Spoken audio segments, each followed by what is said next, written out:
본문을 가지고 계속해서 한 2달 가까이 같은 부분을 설교를 하고 있는 것 같습니다. 오늘의 주제는 이단, 어리석은 열정이라는 주제로 말씀을 공유하고 합니다. 정통 기독교의 입장에서 이단을 말하고자 하는 말입니다. 우리가 이단에 대해서 얘기할 때에 너무 잽싸게 주변의 이단들만을 도마에 올리는 것은 한번 생각해 볼 문제라 말할 수가 있습니다. 가장 먼저는 우리 자신을 도마에 올려야 되겠죠. 우리 자신을 도마에 올려야 되고, 우리는 정통이다, 우리는 맞다라고 생각하고, 우리는 틀림이 없다라고 생각하고, 다른 이단들을 먼저 도마에 올리는 것은 바람직하지 않다라고 드리는 말씀입니다. 우리의 출발은 언제나 우리 자신을 돌아보는 데서 출발해야 되는 줄 압니다. 이단이라고 회자될 정도면, 이단이라고 또 알려질 정도면 나가도 너무 나간 것입니다. 너무 나갔기 때문에 이단이 표시를 하는 것입니다. 그러나 우리 자신은 다 맞습니까? 우리 자신은 완벽합니까? 우리 자신은 하나님 앞에 인정을 받고 있습니까? 그것에서 출발해야 돼요. 그 물음에서부터 출발해야 돼요. 항상 우리는 그 지점이 출발선이라 하는 점을 잊지 말아야 할 줄 압니다. 최근에 이단 어쩌고 하면서 또 이 사회의 악으로 그렇게 여기고 우리가 굉장히 증오하고 미워하고 그런 가운데 있기는 하지만, 그러나 우리 자신들부터 돌아봐야 할 것입니다. 하나님의 본체이신 예수를 십자가에 내몰았던 자들은 바로 하나님의 백성들이었습니다. 유대인들이었습니다. 하나님의 백성이라고 자처했던 유대인들이 예수를 골고루 내몰았고 예수를 십자가에 내몰았습니다. 마태복음 16장 24절에 보면 예수께서 제자들에게 이르시되 누구든지 나를 따라오려거든 자기를 부인하고 자기 십자가를 지고 나를 따를 것이니라 말씀하셨습니다.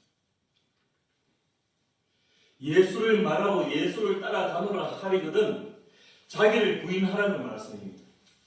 자기를 도마 위에 올려놓으라는 말씀입니다. 자기부터 부인하는 데서 출발해라는 말씀입니다. 자기 십자가를 지라는 말씀입니다. 그런 후에 예수를 따르라는 말씀입니다. 그 옛날 우리의 원수 마귀는 교회를 박해하였습니다. 그러나 별 재미를 보지 못했습니다. 하나님의 사람들을 박해하면 박해할수록, 하나님의 교회를 박해하면 박해할수록 교회는 불이 번집니다.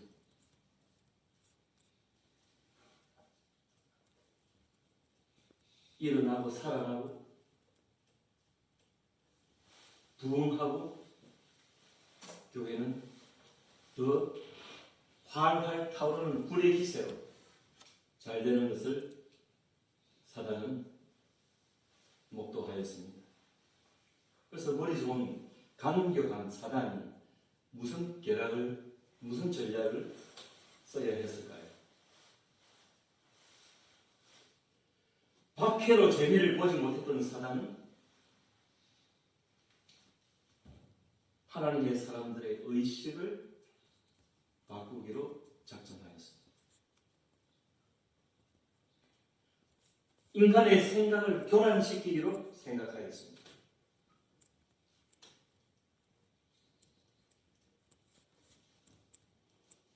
잘 된다, 잘 되네, 야 괜찮다,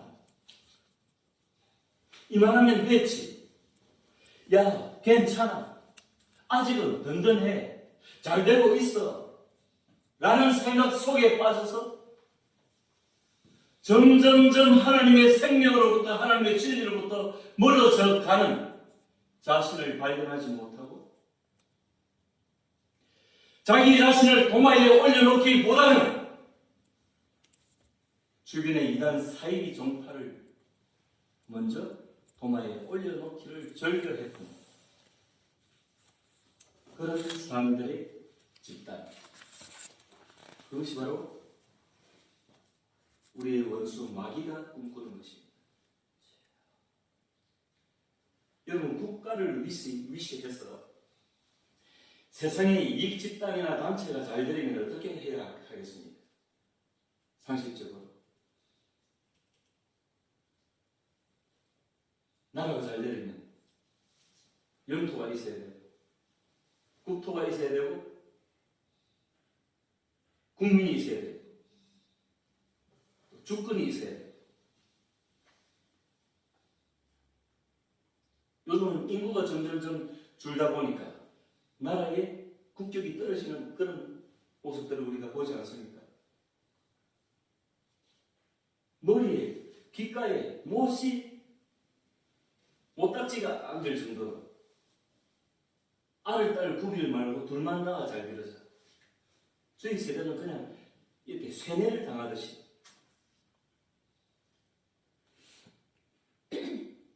국가 시책에 더 적극적으로 동참하고 나라를 위한답시고 저는 딸 하나밖에 안 낳았습니다. 그런데 점점 나라 꼴이 안 좋아진다네요. 인구 문제로. 나라가 그렇듯이 나라의 세가 점점 줄어드는 것이 문제죠. 정당이나 이익집단, 이 사회 속에서 어느 집단이나 할 것 없이 숫자가 필요하겠죠. 세력이 필요하겠죠. 또 돈이 뭐니 해도 머니가 필요하겠죠. 자, 그러면 반대로 교회가 잘 되려면 어떻게 해야 되겠습니까?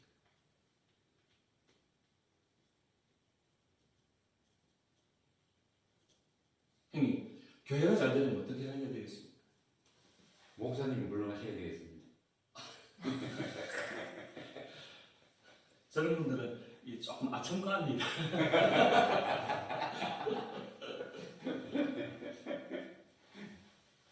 형님 돈 많이 벌면 돈 한 달을 이렇게 좀 기부하겠다, 교회다가 기탁하겠다 이런 마음으로 가득 차 있겠지만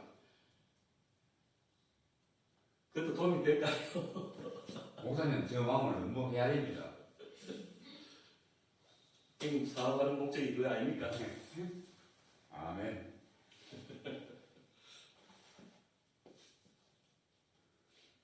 우리가 눈에 보이는 것들을 생각을 하죠. 세상의 어떤 이익 집단이나 세상의 단체가 잘 되는 그런 원리를 교회도 따라가더란 말입니다. 헌금 많이 하는 거죠. 교세가 확장되고 불어나는 거죠. 전도라고 하는 명분으로. 그렇게 되면 또 조직이 발달, 직제가 발달.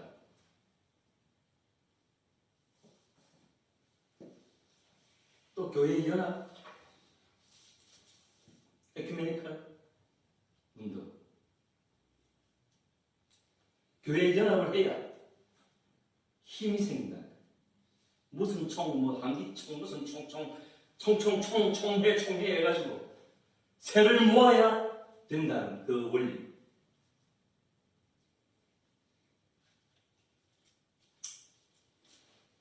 그리고 또 뭐죠? 그러다 보니까 사람들은 골치 아픈 싫어하거든. 골치 아픈 얘기하지 말고 쉬운 복음, 편안한 복음, 현세적 축복을 강조하면 사람들이 모이더라고요.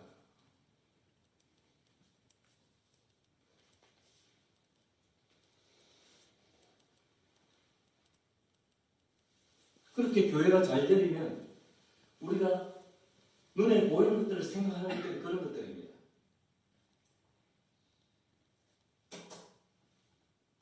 여기에 마귀의 속삭임이 있죠. 창세기 3장 4절 5절에 보면 뱀이 여자에게 이르되 너희가 결코 죽지 아니하리라. 너희가 그것을 먹는 날에는 너희 눈이 밝아져 하나님과 같이 되어 선악을 알 줄 하나님이 아십니다. 더 지혜롭게 되고 너희 인간의 능력이 더 탁월하게 되고 마귀의 방식을 따르고 세상의 방식을 따르면 인간이 더 잘 될 거라는, 하나님의 교회가 더 잘 될 거라는.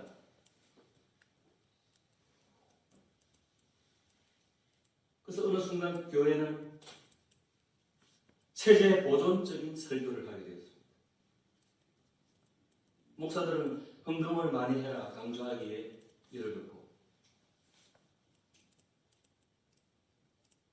우리는 세상의 빛이요 세상의 소금인데 그리스도의 편제로 세상에 보내어진 존재입니다.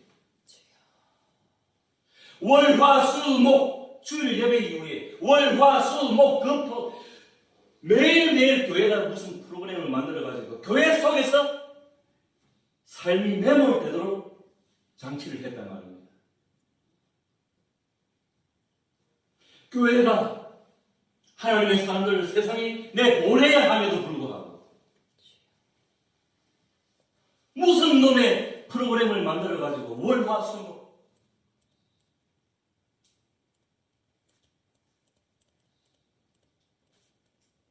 세상에 나갈 틈이 없습니다. 세상 속에 빛으로 살아볼 만한 그런 여가가 없습니다. 그런 공간이 없습니다. 그런 기회가 없습니다.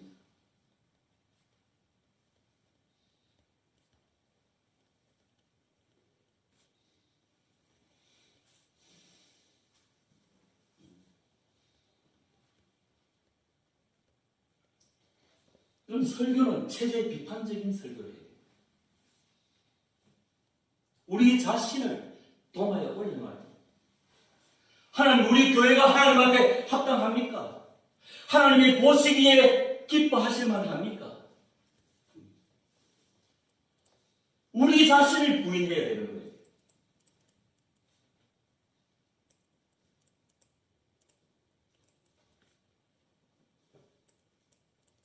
근데 체제 보존하기만 급급합니다. 그동안 한국 교회가 줄곧 그런 기류로 달려왔습니다. 붕짝붕짝 하니까 잘 됐죠. 가만히 떼기만 깔기만 하면 목사하는 사람이 있으면 사람들이 모이고. 근데 이제 수학 체감의 법칙이라는 걸 여러분 학교에서 배우신 기억이 있을 것이. 비로 넣고 자꾸 뭐 이렇게 하면 수학이 점점 늘어나요. 그러나 어느 기점에 가면 한계가 있습니다. 한국 교회가 거품이다, 한계다, 이제 하얀 곡선이죠.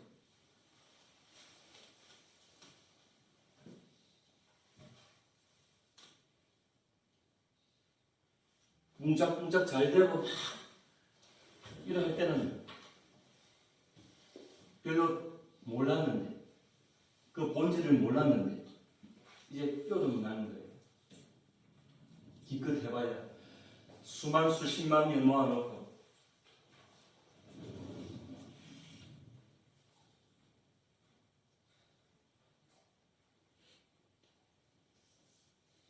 그 아들한테 물려주는 그 뭡니까? 세습이나 하고 끊임없는 눈에 보이지 않는 권력에 대한 암투, 자기 다툼.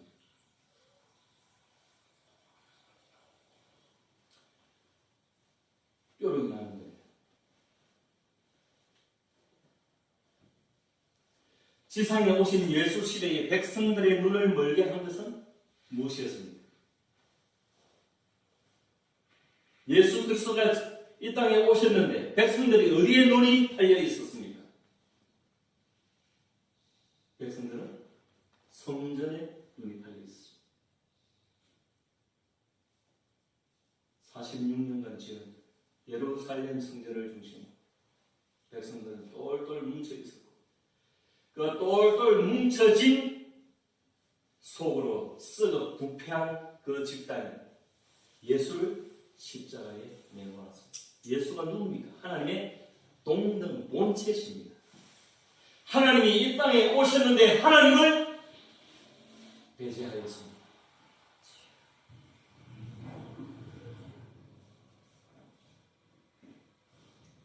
오늘날에는 무엇이 우리의 눈을 가립니까?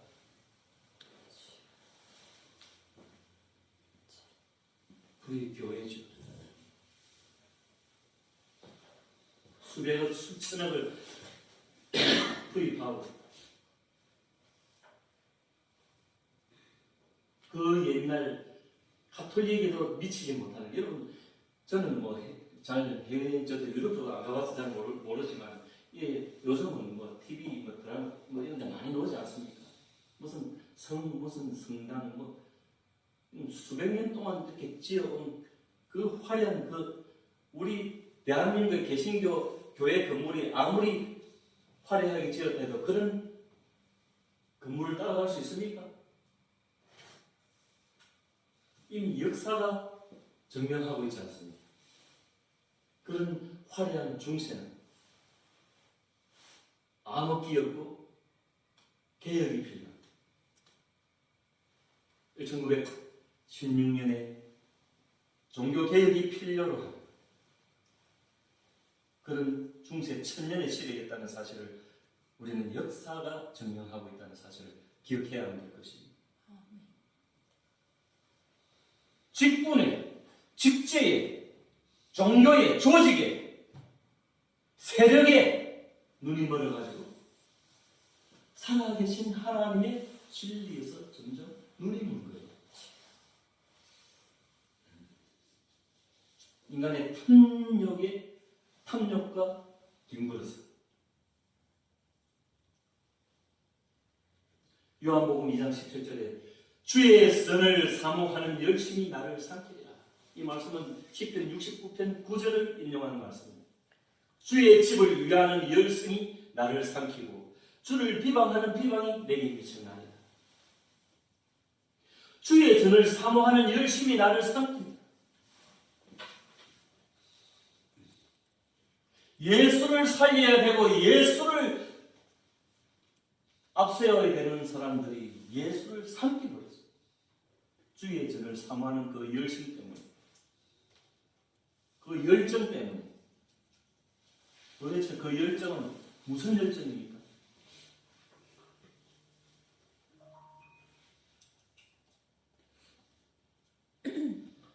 인간의 어리석은 열정이 이단으로 변해가는 줄도 몰랐던 것입니다.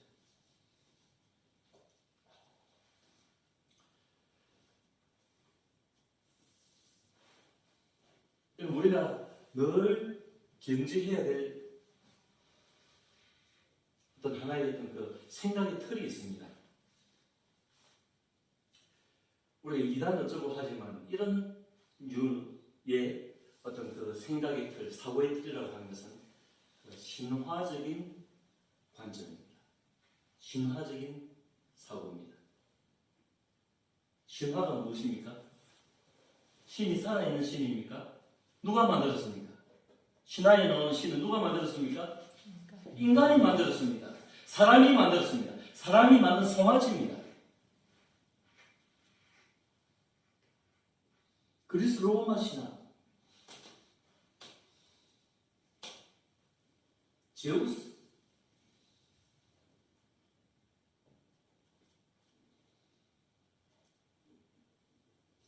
이 신화적인 사고의 틀을 가지고 신앙생활을 하면 하나님을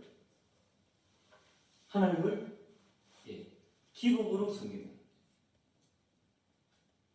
미신적, 기복적 신앙이 되어진다는 것.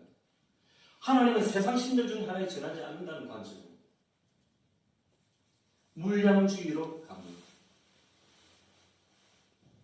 많이 예배드리고 더 많이 기도하는 것을 자랑하고 더 많이 무엇을 일을 꾸미고 더 많이 프로그램을 만들고 더 많이 선교하고 더 많이 이 물량주의에 빠져가지고 더 많이 하다 보니까 하나님이 무슨 생각을 하시는지, 하나님의 존재가 누구신지, 하나님은 나에게 무엇을 원하시고 계신지 그것을 전혀 놓친다는 사실입니다.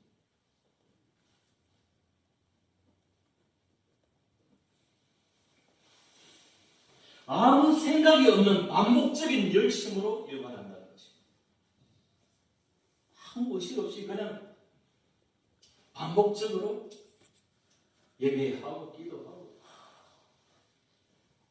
내 심령이 찢어지고 갈라지고 고통스럽고 내가 어찌 살아야 되는지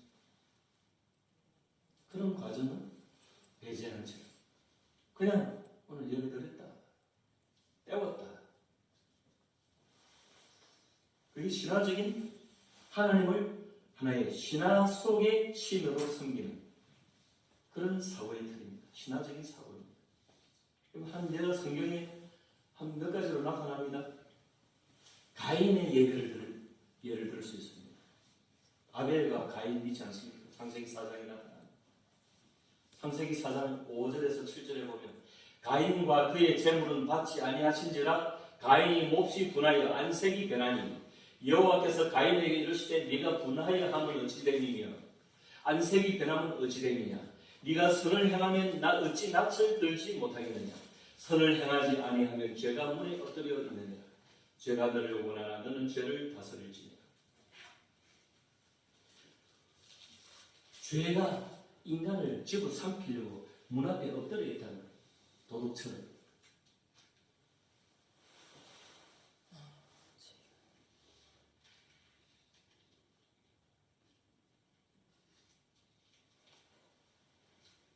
가인의 예배는 어떤 예배였습니까? 하나님은 말입니다. 선을 행하면이라는 단서를 붙입니다. 하나님에게 선이라고 하는 것은 어디에서 우리가 발견할 수 있습니까? 하나님에게 있는 선은 말씀에서 발견할 수 있습니다. 하나님의 말씀에서 하나님의 말씀을 의식하느냐 하나님은 인격이십니다. 하나님의 생각이 무엇이냐? 하나님의 관심사가 무엇이냐? 하나님의 사람이라면 항상 하나님의 관심사에 그 관심을 두어야 하는 것입니다.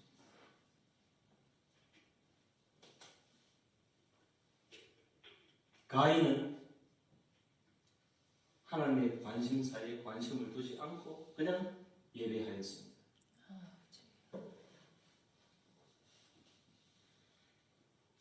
그래서 하나님이 그 예배를 받지 아니하신 것입니다.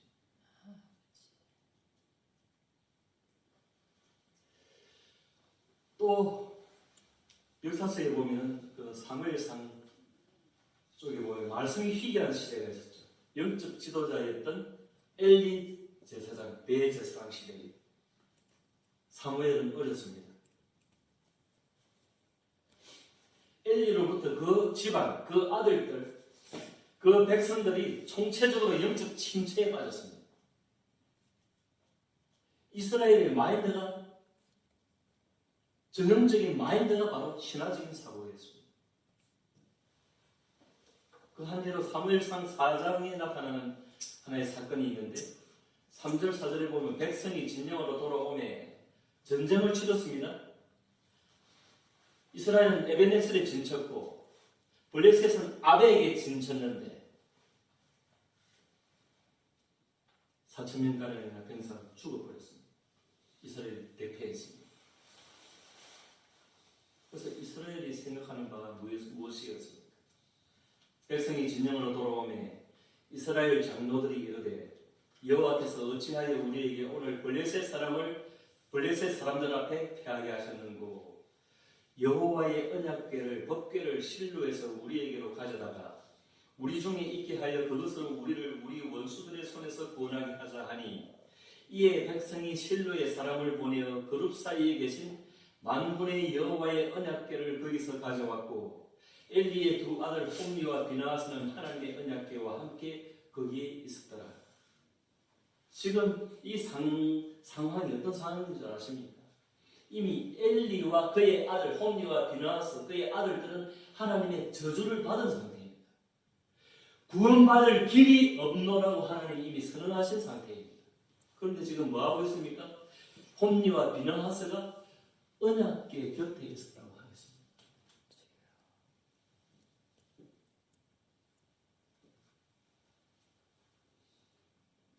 교회 안에 있다라고 해서 다 하나님의 백성이 아니라는 것입니다. 언약궤에 가까이 언약궤를 붙잡고 있다고 해서 하나님을 붙잡은 것은 아니라는 것입니다.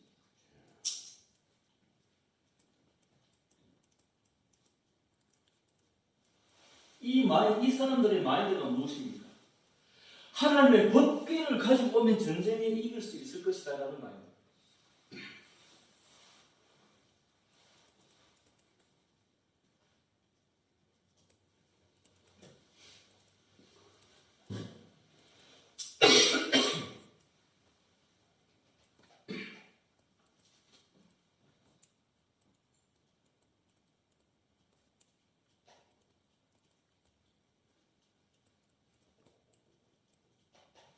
우리가 예배만 잘 드리고 있으면 복은 따놓은 당상이다 라고 하는 그런 생각이죠.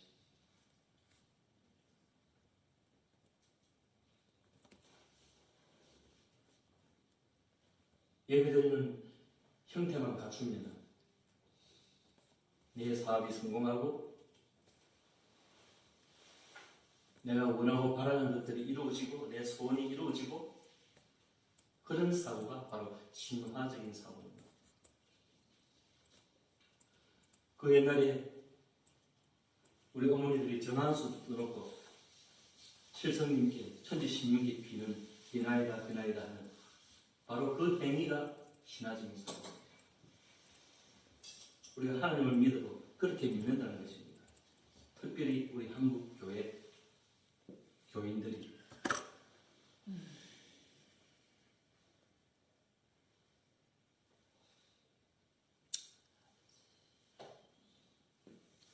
이것을 예수님이 지적을 하신 부분이 계시죠. 마태복음 7장 22절 23절 나더러 주여 주여 하는 자마다 다 천국에 들어갈 것이 아니요 다만 하늘에 계신 내 아버지의 뜻대로 행하는 자라에 들어가리라. 그날에 많은 사람이 나더러 이르되 주여 주여 우리가 주의 이름으로 귀신을 쫓아내며 주의 이름으로 많은 권능을 행하지 아니하였나이까 하리니 그때에 내가 그들에게 밝히 말하되 내가 너희를 도무지 알지 못하니 불법을 행하는 자들은 내게서 떠나가라. 뭐가 하는 거죠? 불법. 가인에게 하나님이 요구하신 것은 선이었습니다. 가인은 선을 버리고 예배를 드렸던 것입니다. 불법을 자행하면서 주여 주여 하는 자마다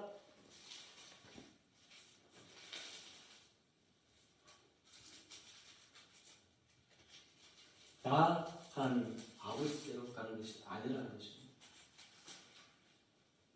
갈라디아서 6장 7절에는 스스로 속이지 말라. 하나님은 업신여김을 받지 아니하시나니 사람이 무엇으로 심든지 그대로 거두리라. 자기의 육체를 위하여 심는 자는 육체로부터 썩어질 것을 거두고 성령을 위하여 심는 자는 성령으로부터 영생을 거두리라.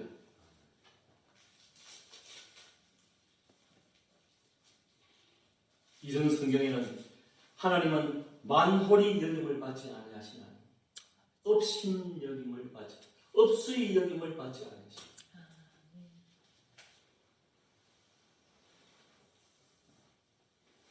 손바닥을 펴서 하늘을 가리려고 하지 말라는 것입니다. 하나님은 속지 아니하시는 분이십니다.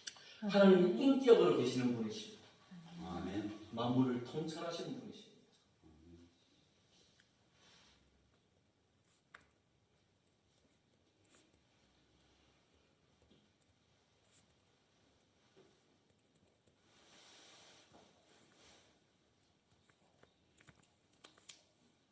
신화적인 사고에 반대되는 사고의 틀이 역사적인 사고입니다. 하나님은 살아계시다는 거죠. 역사 속에서 일하신다는 거죠.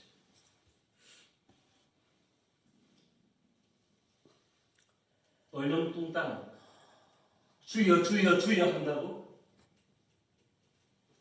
하나님의 사람이 되는 것은 아니라는 거죠. 불법을 행하는 자들아 내가 도무지 너희를 모른다.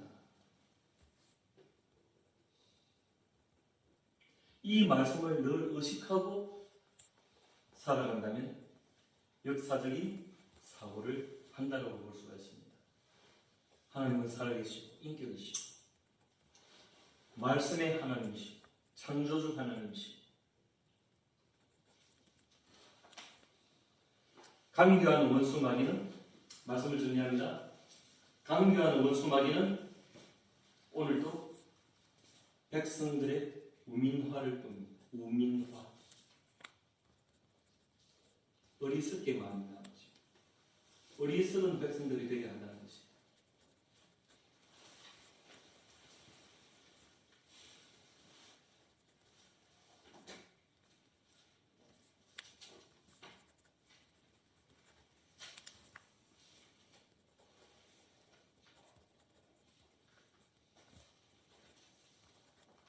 그러니까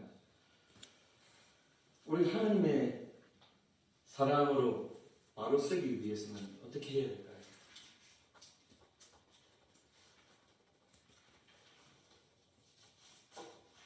보통 보면 좀 내가 게을리 했다라고 하는, 내가 좀 하나님의 곁에서 멀어졌고 내가 좀 소원해서 하나님과 나의 관계가 소원했었다라고 하는 사람들의 보통 결심들이 보면 교회 제도에 충실하려고 하죠. 교회 화장실을 청소한다든지 일을 맡아서 열심히 하려고 한다든지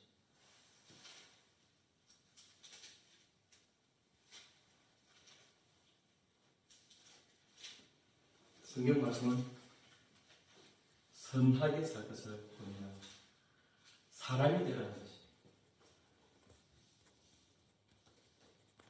예수 그리스도는 완전하신 신이십니다.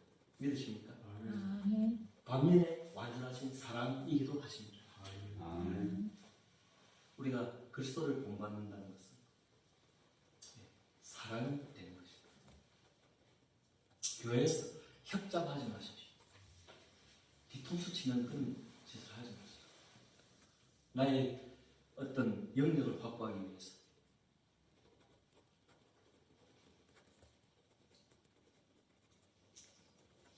목사, 장로, 권사, 집사 해가면서 그런 짓들을 하지 말고. 그래서 우리가 교회에 가는 것은 그냥 예배하러 가는 거죠. 교회에 가는.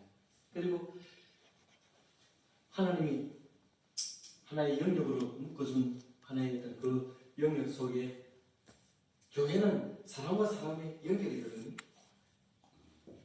벽돌 건물이 아니라 이거는 교회가 아니라 교회당이지. 모이는 집회장이지. 우리가 교회라고. 그래서 우리가 서로 확인하고 예배하고 수월하게 그래 서로 위로하고 살아갈 수 있도록 교제하고 그렇게 묶어놓은 단위거든요. 그런데 교회 가는 데에 A는 B를 의식하고 저놈 치고 들어오네.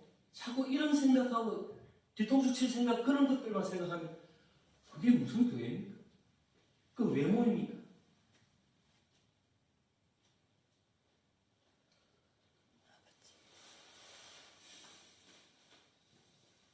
목사도 교회 갈 때 아무 어떤 그게 없어야 된다고 저는 생각해요.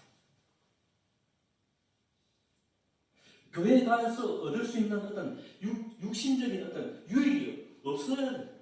기껏 하나 바랄 게 있다면 밥 한 끼 얻으면 돼요. 그래 누구든지 교회에 가는 목적 자체가 이게 어떤 얻을 게 있으면 곤란한 거예요. 목사는 교인이 머릿수가 보이기 시작하면 곤란하거든요. 왜? 자기 호구지체에 관계되어 있다. 그러니까 세를 불리고 그래서 우리는 좀 그리 하지 말자. 하고 여기 판을 까는 거고 때로는 인간적으로 외롭기도 합니다. 그러나 그 고독 속에서 내가 주님을 만날 수 있다면 그게 복이 거죠. 아멘.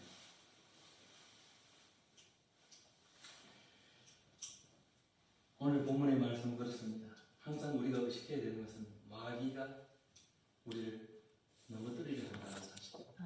죄가 문 앞에 엎드려 있듯이 마귀가 우리에게 죄를 주입하고 죄에 걸려 넘어지도록, 그래서 마귀의 관계를 능히 대적하기 위하여 하나님의 전신갑주를 입어라. 우리의 씨름은 혈과 육을 상대하는 것이 아니요 통치자들과 권세들과 이 어둠의 세상 주관자들과 하늘에 있는 악의 영들을 상대하리라는 것. 그러므로 하나님의 전신갑주를 취하라. 이는 악한 날에 너희가 능히 대적하고 모든 일을 강하게 쓰기 위함이다. 아멘. 그럼 전신갑주를 취하시고 믿음의 방패, 의의 투구, 진리의 띠, 이런 전신갑주를 취하여서 악한 날에 능히 대적하고 승리하는 복된 하나님의 거룩한 성도들 되시기를 주님 이름으로 축원드립니다.